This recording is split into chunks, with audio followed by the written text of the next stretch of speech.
Welcome to another edition of Instant Replay presented by Cheez-It. I'm your boy Charlie Davies, and let's get right to it.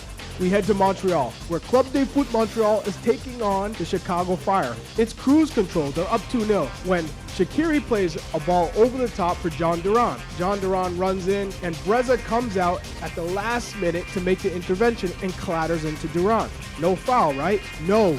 To the spot, says Ted Uncle. Do you think this is a pen?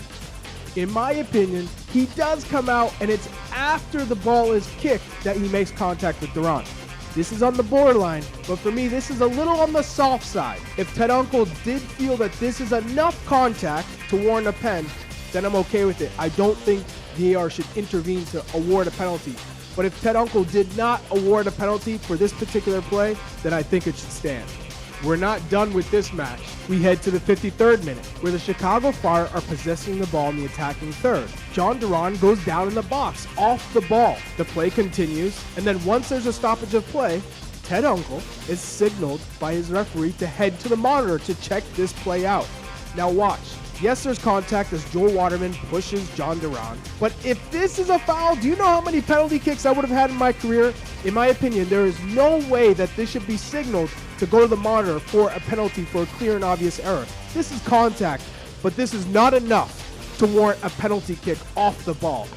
Center backs and strikers, they're always clashing, they're always pushing, but in my opinion, this is soft and should not have been awarded a penalty kick. We head to Texas, where the Houston Dynamo are hosting the New England Revolution. Their playoff hopes may be over, but they want to finish the season on a strong note. It's the 30th minute.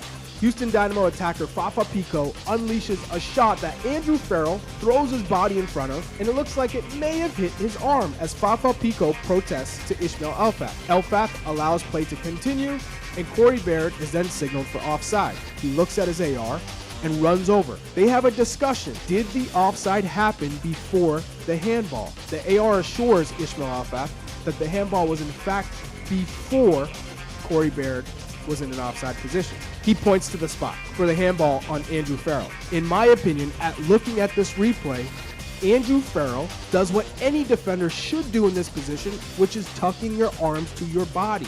His arms are bent. They're close to his body, not extended away, unnaturally making his body bigger. For me, this should not have been in handball. There's a few more calls to go over in this one. We head to the 59th minute. Left back John Bell bends a ball in at the near post for Gustavo Bo.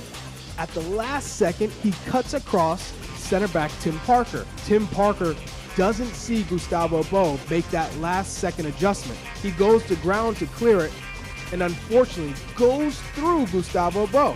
No penalty. However, VAR intervenes and says, Ismail Elfath, this is a clear and obvious error for a penalty. He takes a second look. As we can see, Tim Parker goes to ground. He does not make contact with the ball. In my opinion, VAR got this one right. As a defender, you can't go to ground in your own box and not make contact with the ball and only make contact with the opposing player. For me, they did a good job of getting this one right. We zoom ahead to the 73rd minute, where the Houston Dynamo's Fafa Pico is at it again. He's trying to create space in the final third and does, and hits this blistering curler that makes contact with Tommy McNamara's arm. Ismail Elfath points right to the spot. Penalty. On this replay, you can see it is clear and obvious that Tommy McNamara's hand is extended away from his body, and it's high. It's above his head. This is a handball. All day, every day. Well done by Ismail Elfath to get this call right. Well, that's it for this edition of Instant Replay presented by Cheez-It. I'm your boy Charlie Davies. And don't forget, if you see something, say something. We'll see you next time.